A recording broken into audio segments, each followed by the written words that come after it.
Hello everybody and welcome to Planet FPL, the world where everything revolves around fantasy Euro 2020. My name's Serge. And my name is James.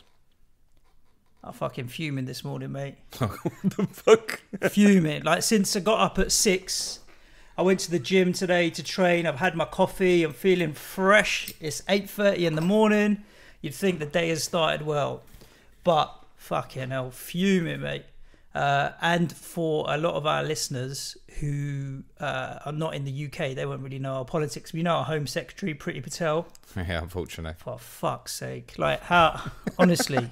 What's she done? Fuming, mate. Because, I mean, you saw at the weekend, I saw you retweeted that fan representative. Oh my God. It's talking about can we just clarify that wasn't official England supporters? Yeah. Okay, so you see stuff like this going on.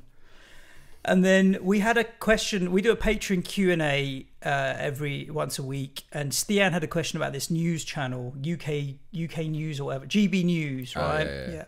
So I didn't know much about it. We didn't really answer it because I hadn't seen anything on it. Anyway, Priti Patel's gone on this, right?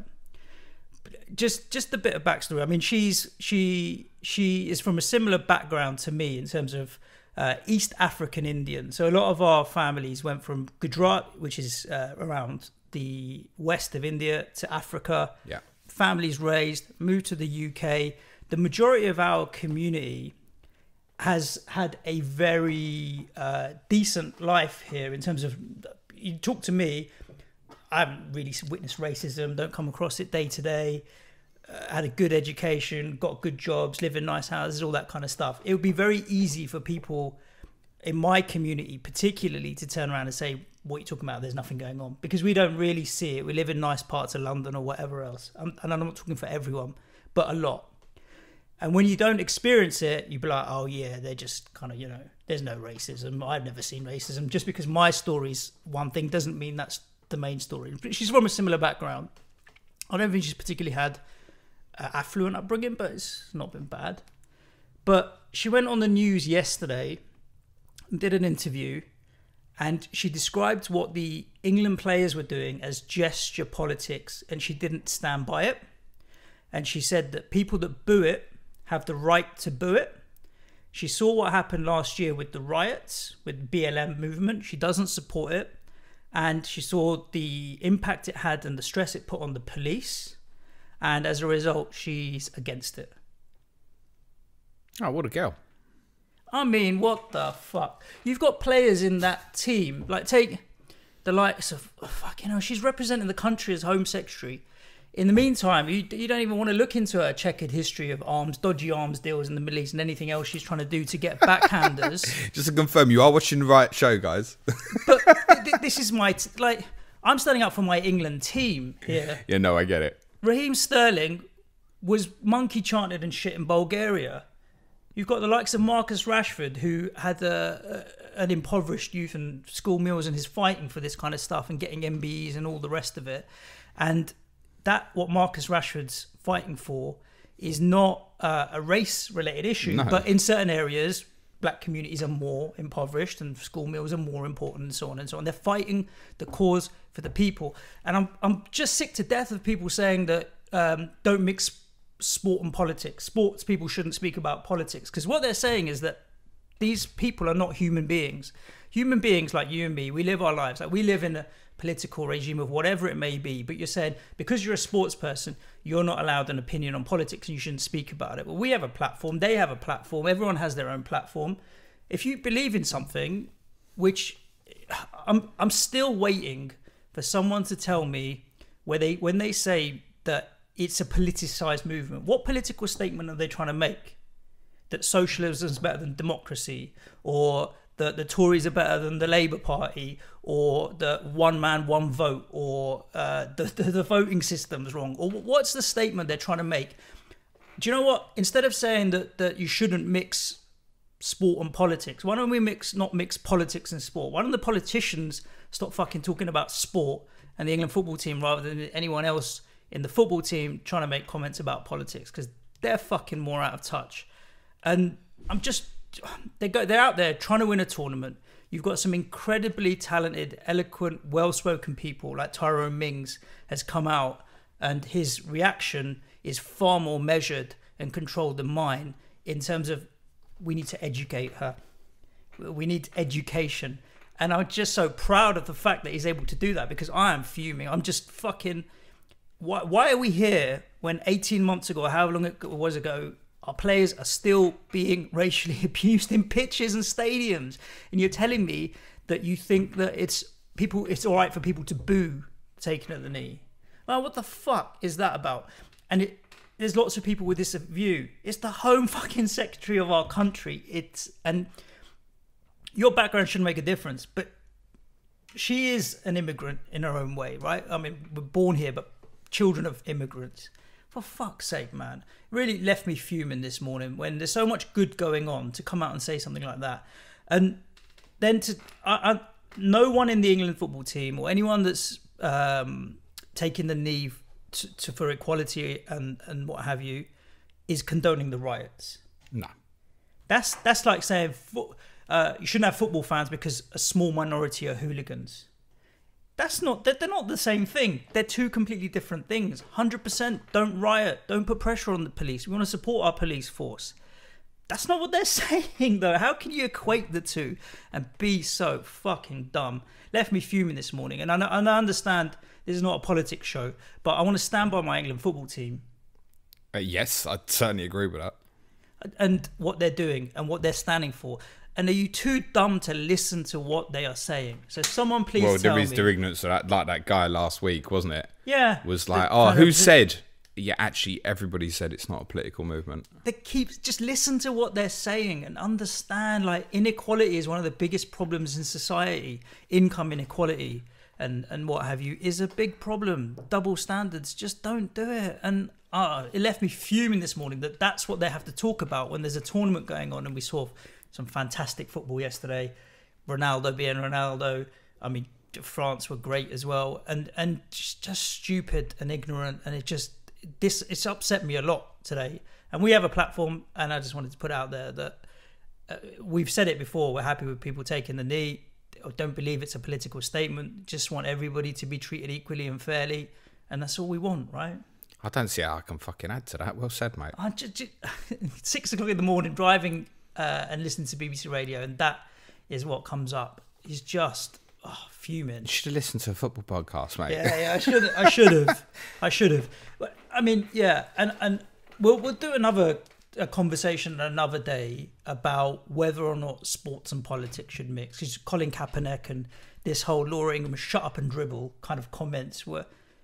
What you're saying is that sports people are not human beings. Human beings are allowed opinions. We live under the same regimes. You've got highly educated sports players, and we mentioned Mingsi there and how he's eloquent and handles the situation well, and Rashford and Sterling has got his MBE now and what have you. They're doing good work in the community more than some of these fucking politicians are. So I'm happy for them to speak out on politics. I don't agree with this don't mix sport and politics. You're all allowed an opinion.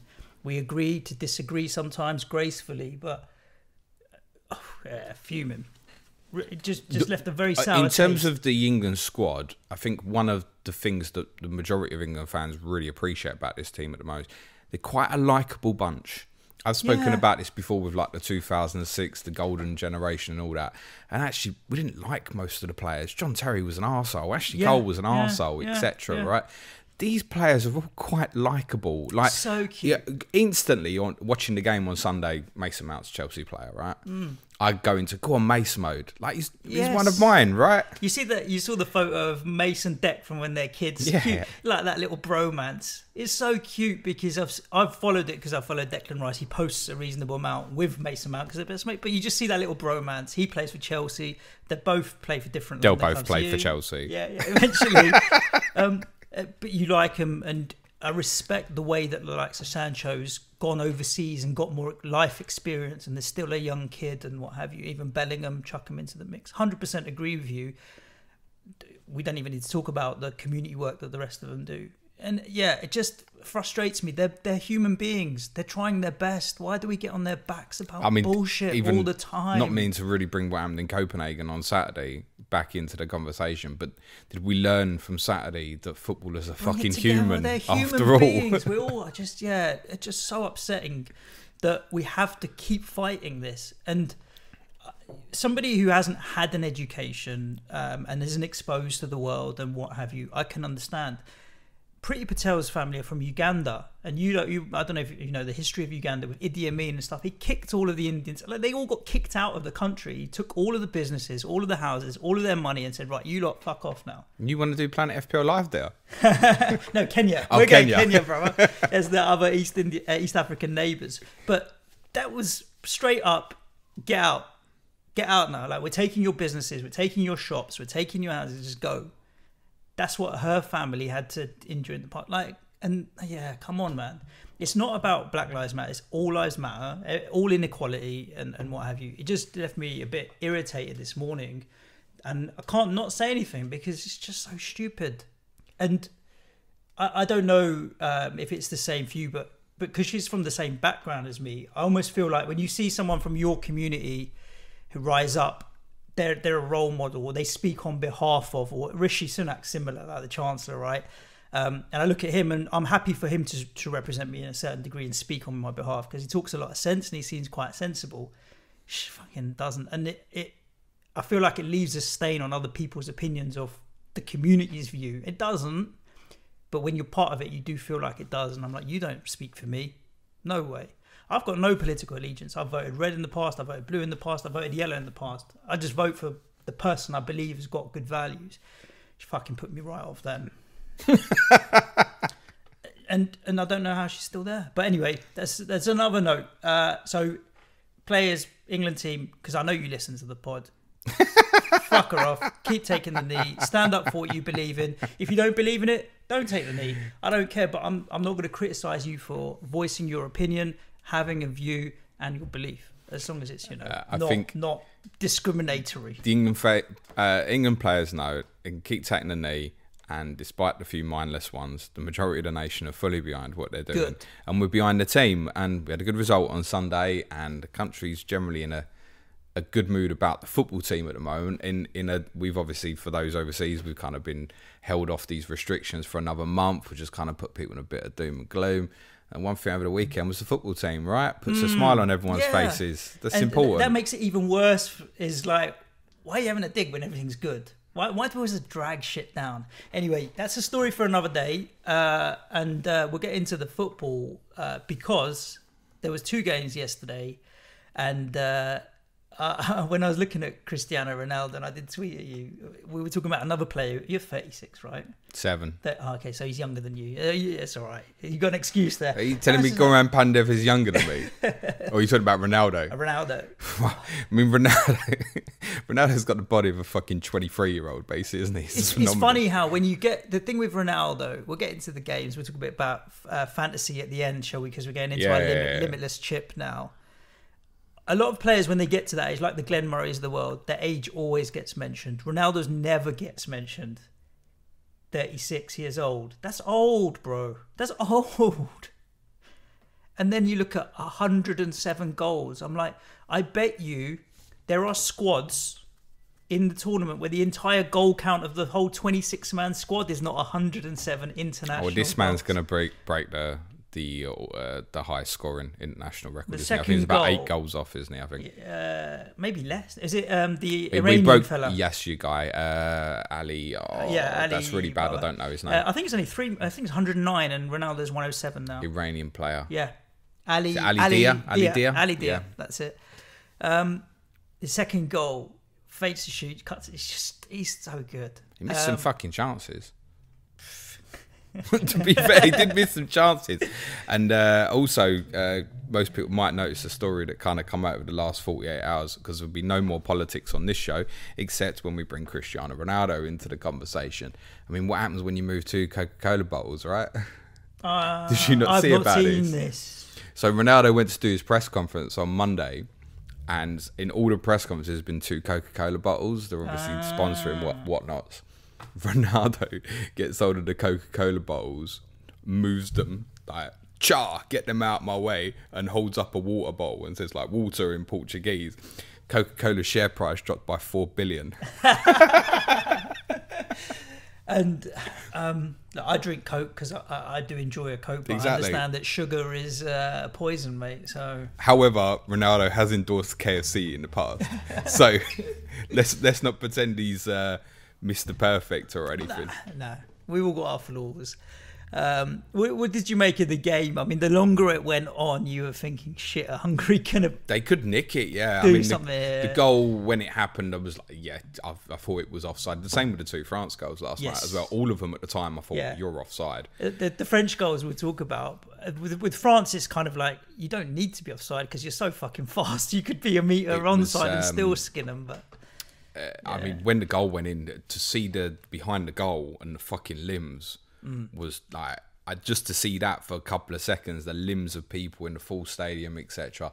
That kind of felt like quite an iconic moment last night. The fact that we was watching it really suddenly felt like a major tournament, just because the ground was full.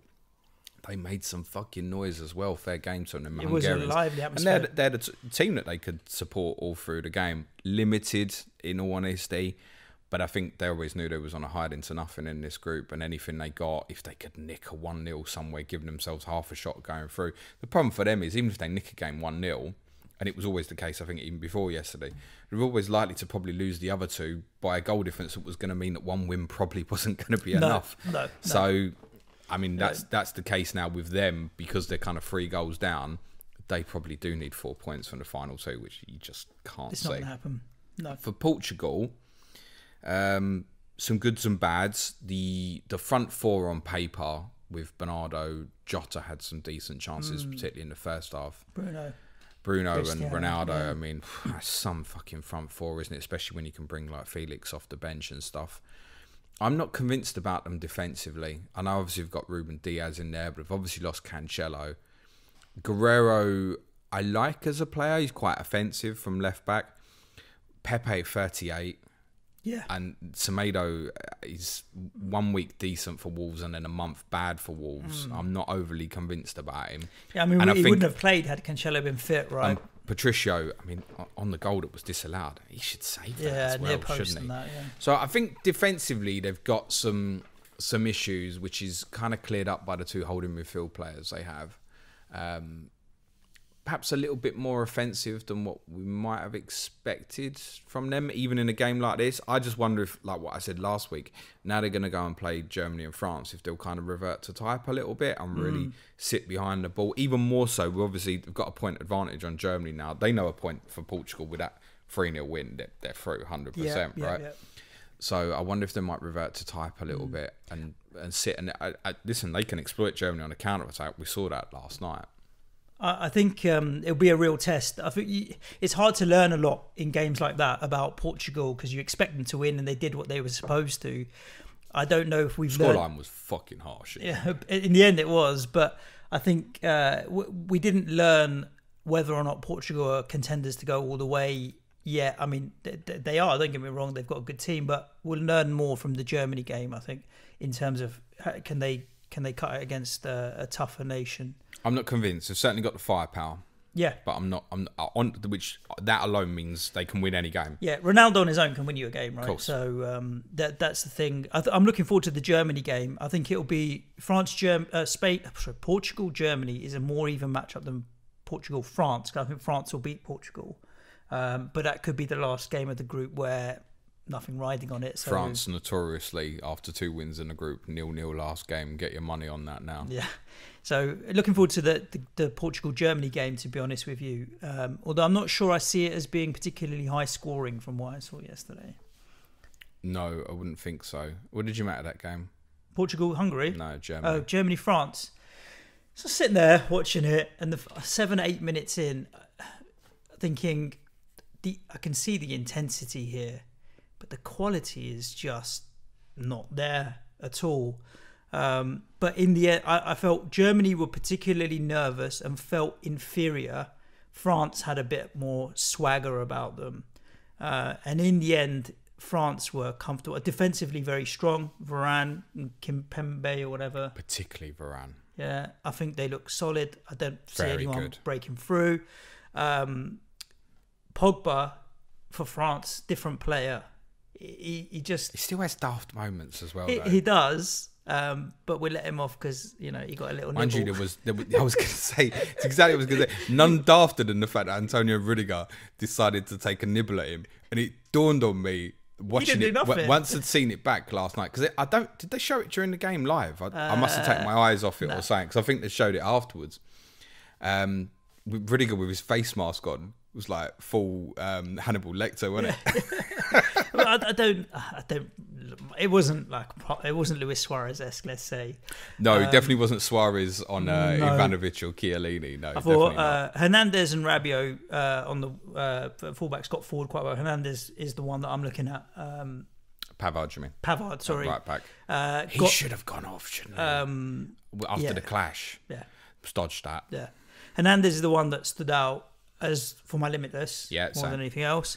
Pogba for sure. Everybody, when I see Mbappe go, I just laugh. When he give Hummels the 10-yard start, wow! And I just laugh. You just have to laugh. You're just like, yeah. You can imagine someone making a meme with that commentary. Who was doing the co-analysis last night? I can't remember. It wasn't McCoy. I think it was Ali McCoy. Yeah, who I really like, he's actually. Decent. Yeah. And he said, actually, it's not enjoyable to watch. And I was thinking, yes, it is. It's so funny. He is rapid. I thought both the French goals were the disallowed goals were quality that, I mean, and offsides that they didn't need to let themselves stray offside. They could have stayed onside and still scored. The finish from Mbappe, that boy's got it all. The second goal, I was drooling. Just the way Pogba took it, turned through, one touch, in, goal, bang. And you're like, oh, fuck, France can turn it on at any moment. And the difference, Germany just didn't feel like they had the confidence or swagger to do something like that. I don't think with Havertz and Müller and stuff, I just didn't feel like Germany... Müller was very anonymous in the game, actually. It felt like nerves and... Both teams gave the ball away a lot in the first half. I feel like the intensity of the game was higher than what we've seen in other games. Like, the intensity of that was higher than, say, England-Croatia, even though England started really fast, but Croatia didn't, for example. The intensity was... There was a lot of firm tackles in the game, but there was a lot of giving the ball to each other. So some of the quality, particularly in the first half, was lacking a little bit. You wouldn't expect from both these teams teams. Probably knew the quality on the other side of the pitch. I think what makes France so interesting is they can beat you in two ways, really. So they can beat you in terms of their quality is obviously so much. You can have Mbappe running at people, Griezmann, Benzema's finishing, Pogba's creativity, the two fullbacks getting high. So many ways they can do you Griezmann over was on the game. ball. But once they go in front, they can just sit off. Yeah. We've got two excellent centre-backs. Well, actually, I've got about 8 excellent centre-backs, but the two that played were particularly good. Varane, I thought, especially, for me, was probably man of the match. In front... Kante. I mean, it's 12 players, isn't it? It's a joke. It's like France's formation wasn't 4-3-3. It was 4-4-3. Yeah. It's fucking ridiculous. Him in there against Kroos and Gundogan, who... Kroos doesn't get about the pitch very well. Gundogan, I overly think does either. I think within possession phases, he can obviously move and float around. I think without the ball, I don't think he gets around the pitch quite so well. Pogba was interesting, played right to Kante because we thought we'd probably play to the left, but Rabiot's a natural left footer, so I think that was always going to be the case once he was selected. But when they go in front, they can. It reminded me of the Bayern PSG game, which was in the same stadium, where on that occasion Bayern had a lot of chances actually, but PSG just sat off and they knew, like, just Mbappe and Neymar on the counter, we'll just go with the two of them. And obviously last night was the same. Leave Mbappe to isolate them in that left-hand channel. Yeah, I mean, ruined. That's the thing. It's teams with world-class players like your Ronaldos and Bales and what have you, and Mbappe definitely sits in that category. It's 2 seconds, mate. 2 seconds and the ball's in the back of the net. And that's why when you're playing against France, the concentration levels have to be 100% for the whole game. You go to sleep for 2 seconds, they're in, the ball's in the back of the net. So it makes it very, very difficult to play against. And they were very good. I did feel we thought Benzema, Griezmann, and Mbappe would play. I was curious as to whether or not it was just a case of let's just chuck all of our best strikers on, and they had a formation or a way they wanted to play, or one to the left, one to the right, and what their roles were. But they are a solid front three. Solid front three. They should win this tournament. Yeah. And it's not because of that. It's the defensive solidity Exactly. behind it. It's the full team. Even if the they lose a bench- couple of players. Ironically, I mean, Mbappe, obviously, but the biggest miss for them, I think, would be Kante. Yep. But they've got the bench. They've got the depth. Yes. It's just, phenomenally good. No one can play like that, though. No. What he does off the ball. Yeah. I mean, he has points where he's laughable. There was one point where he nipped in, won the ball, and then someone went to pay a pass, and he nipped it again. I think the commentators were just bored as fucking saying it was Kante. Fuck, mate. Yeah. Absolutely Phenomenal. Yeah. Very, very good performance. If you were saying that the Portugal scoreline flattered Portugal a little bit, I think this probably didn't do France enough justice as just a 1-0. I think they were way more comfortable than that. Yeah, the statistics on this can be a little bit... Misleading. a little bit, because France's XG was really low, actually. But the two chances were just so marginally offside, right? And they obviously don't get counted. Not a huge number of chances. The only time it looked like Germany might score was the Gnabry one that he hit into the ground about 10 minutes into the second half. Otherwise, didn't feel like they were going to score. There was one absolutely brilliant moment where Werner had dropped deep, and it was like, I'm too deep here, I need to get rid of the ball. Yeah. He played it off and he didn't look, and it rolled out of play, and Cruz, who'd obviously been knackered chasing these French boys around the whole game, literally just put his hands on his hips and turned and glared at him. What are you doing here? I didn't think the body language from Joachim Löw, all the German players, was right. One of the big problems, I think there is that, I think, Swagger or confidence there or is something. they know the manager's going. And sometimes that can work for you, sometimes it can work The against you. new He's manager been there a sitting long in the time. stands behind the old manager. He's every think right to be, but one of the issues they have is their best midfield player is Kimmich, who played right wing back.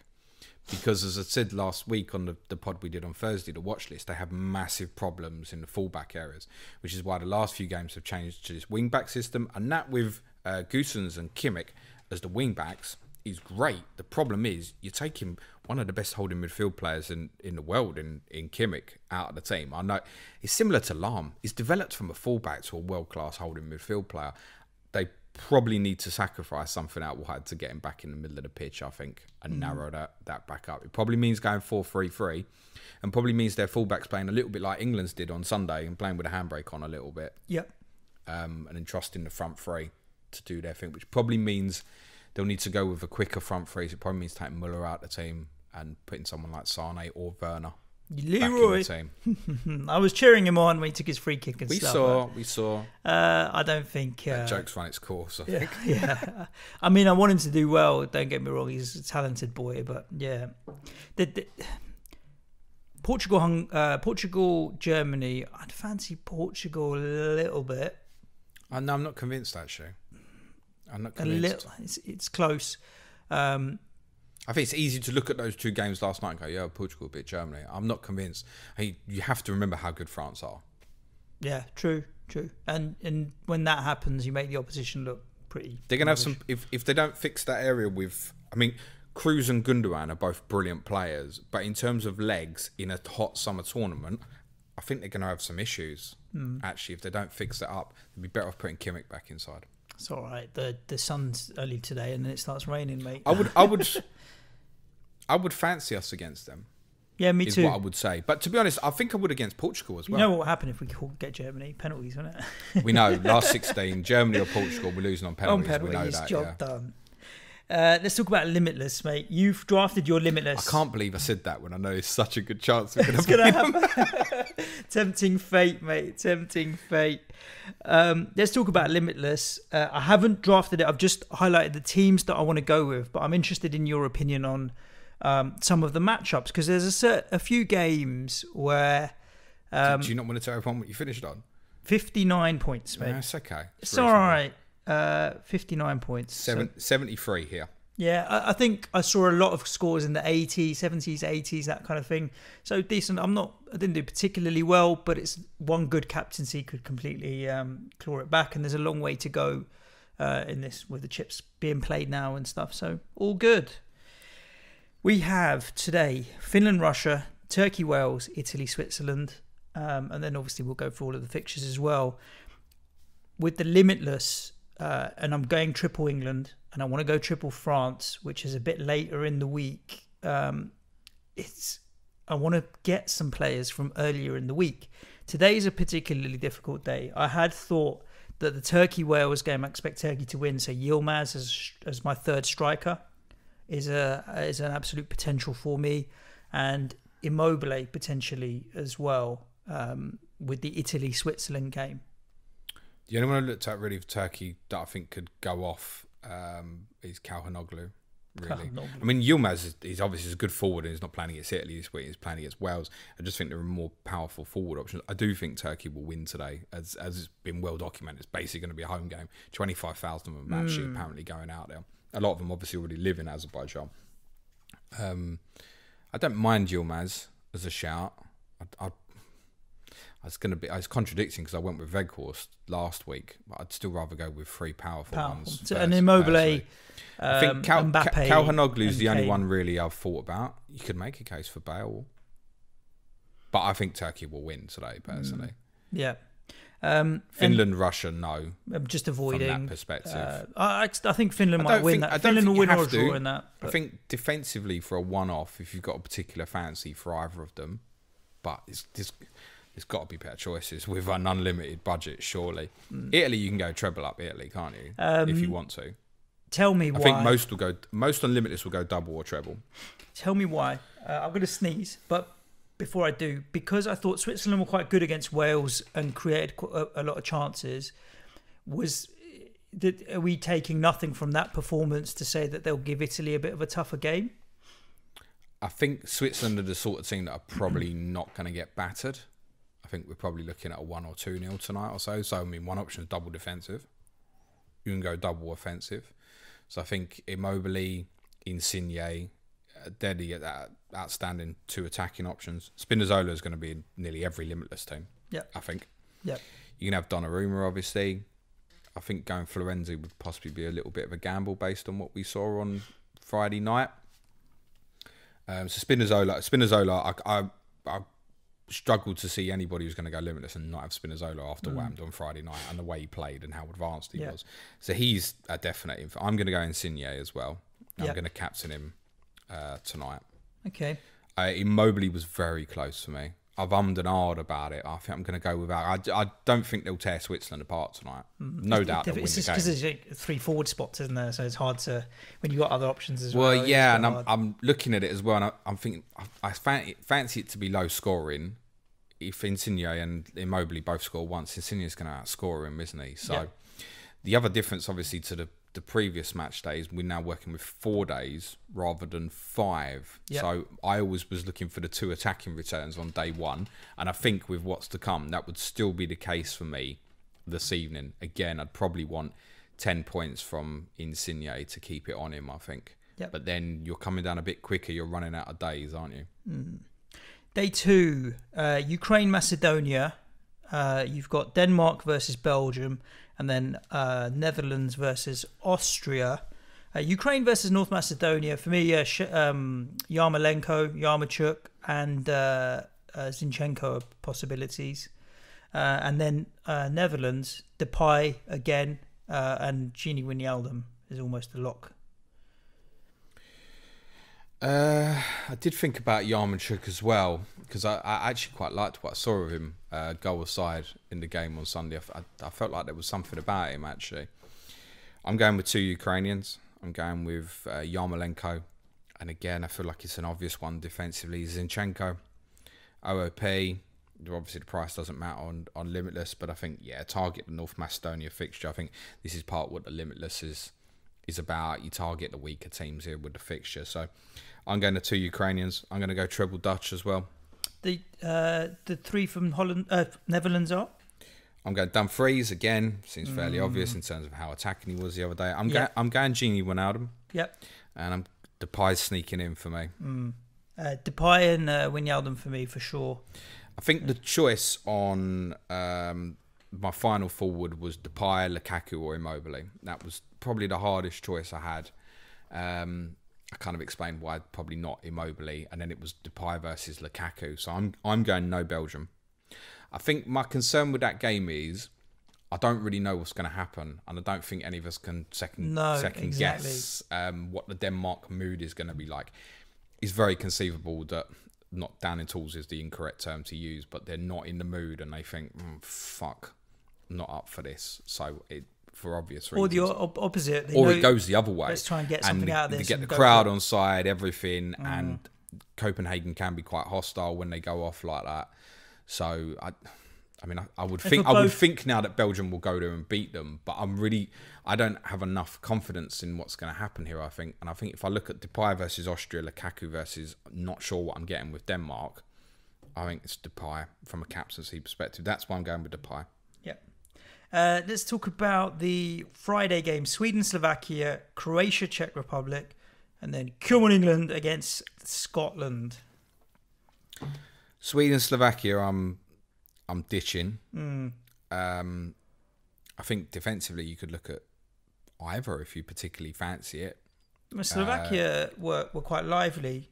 A little bit. But what Sweden I said to were you is quite solid. Slovakia know that a fucking dodgy 0-0 here, and they're through, mate. Before they play Spain, which would be a major bonus for them. So I'm gonna skip that. What else have we got on Friday? Croatia, Czech Republic. I'm going with Perisic. He's in. Yes. I'm going to gamble with him. I mean, to be honest, my midfielders... I think you need to a little bit because everyone's going to have so similar Limitless teams. The other thing to remember about this, and I've already seen a lot of these comments on Twitter about these Limitless, and everyone's team looks the same. Listen, Twitter, small bubble, rest of the game, not, right? Correct. If I look at my midfielders, and most of these seem like they're in the majority of teams that I'm seeing, Perisic is 1% owned. Sterling is in for me, 5%. Wijnaldum, 11% owned. Yarmolenko, 4% owned. And even Insigne is only 19% owned. There's no massive ownership in that midfield five. And that kind of goes back to what I said pre the start. The differentials are probably going to come in the midfield area because they're the hardest ones to find the goal scorers in. I mean, I've got solid points from my midfield last week. It says a lot about how difficult it is to get points out of that area. England. Harry Kane's in for me. Kane's going to be a lock for me. Yeah, I think John Stones as well for me. There is a little bit concerned that he took the knock to the ribs in the Croatia game when he collided with the post, when it looked for all the world like he was going to score. I think it's Schick's performance that has made me kind of remember why I want Harry Kane in the team. Kane, Sterling, I'm going Pickford. Okay. I'm going Pickford purely because I think there's a good chance of a clean sheet, obviously, for England. But I want 5 attacking defenders in the team. And I've not got enough conviction in what's going to happen in the left-back position at the moment to know how that's going to work. If I knew a Chilwell or Shaw was going to play, I'd want to go with one of them rather than Pickford. But I'm going to go Pickford, just to give me a little bit of English defensive coverage. Yeah, I was going to go Stones, Sterling and Kane as my 3 England. And if I didn't fancy Sterling, then maybe Mason Mount. But I think Sterling, when you're limitless, you may as well just go for it, isn't it? Yeah. And, he's going to be in the mood now. I think that kind of stigma around he hasn't scored for a while, didn't have a good season for his club or whatever, and whatever's going on, he was lively. You're not worried that they'll change the formation? You think he will start, Raheem? Yeah. I'd be stunned if he didn't play again. And the last day, Hungary, France. Pile into France. Yeah. Mbappe, yes. Yeah. Pogba, no. Okay. Who else are you going with? I'm going Hernandez, Mbappe, Pogba. I thought, but I'm going Mbappe, Hernandez. I'm going with Lloris, which okay. I'm not keen on. Obviously, Lloris is then back up to Pickford. It's just a case of the problem with France for this is I don't want any of the midfielders. I'm not big on Pogba for this, actually. Okay. I did debate. The other forward I considered was going Mbappe and Griezmann or Benzema. And when I looked defensively, obviously Hernandez I think was the obvious one. Pavard, I'm not keen on that because I think there's a fair shout. They assess him after last night and go, actually, you should have come off, mate. I don't think it's possible that he might not even play. Do I want to go Varane or Kimpembe just because it's France versus Hungary? I feel like, no, I want to go for it with these attacking defensive players. So my final player is Jordi Alba of Spain. Okay. You're skipping Portugal, Germany. Yeah. Yeah, I can understand that. There was nothing from Germany that made me want to really dive on it, despite Pepe being a million years old. I'd have caution on having Portuguese players for that fixture against Germany. It's not that Ronaldo can't go off of his fucking Ronaldo go off in any game. Same with Bruno and stuff. And even Jota, I've seen in a few Limitless teams. I mean, the positions he got himself into last night really should have scored in that game. But I just feel like it's better off avoiding, personally. Portugal versus Hungary and Germany against France doesn't really actually give us the answers for what's going to happen Germany-Portugal. And I think most people at the moment looking at going, I think Portugal will beat Germany. I'm not so convinced, actually. So I'm skipping that. And I obviously really, although they're playing Poland, I'd like an offensive Spanish player. But I'm concerned about that now. Who and what? That's the thing. I think he could change it up, Luis Enrique. So again, I'm gonna skip that. I like what I've got. To be honest, there's a few bits and bobs I could change. I think the defensive five was quite straightforward. Other than the fact, did I want double France? I don't like the goalkeeper choices, but that gives me the double France. If obviously Pickford doesn't keep a clean sheet. I like Perisic, is the one I really like as the kind of differential punt, as I mentioned yesterday. But I'm going to go with... Nice. I think there's something they can have against the Czechs on that left-hand side. Your thoughts around the games are very similar to mine in terms of what's going to happen. So I think we'll end up targeting similar teams. But I am going to try and... I'm a bit behind in terms of 15 points or so. So I do need a little bit of catch-up. I might try one extra punty differential, but we shall see. I think Italy will win tonight, but I don't think it'll be high scoring. I think Turkey will beat Wales comfortably, actually. I think there might be some goals in that. I can see it being 3-1 or so. He says going with no Turkey attacking player. And I think Finland might beat Russia. 1-0 Finland. 2-1 to Turkey. I'm going to give Italy... I thought Russia was so bad 2-0. on Saturday. I'm going to give Italy a 2-0 win as well. Yeah. All right. There we go. Thank you for tuning in. Thank you for putting up with rants and mants at the beginning and all the football stuff that followed as well. Keep your eyes on Twitter at Planet FPL Pod. I'm sure James will tweet his team. I might try and do that as well. And stay tuned for tomorrow. If you are one of our patrons, whilst we've been recording, mate, the Premier League fixtures have dropped. So we don't know them yet. No, we don't. So we'll be recording a special for our patrons very shortly, all about the fixtures as well. If you want to find out more, head over to patreon.com/Planet FPL. If you sign up in June, you get all of July free as well. In July, we've got a bunch of stuff dropping. Creator Week, Content Creator Week. We've got Takeover Week. We've got EFL Week. Correspondent Week. Everything's coming in the next check out my pin months, tweet on Twitter. Indeed. But most importantly, stay safe. What do you always say? Be nice to each other. Ciao for now. Thanks, everyone. Drink Coke. Cue music, please, man child.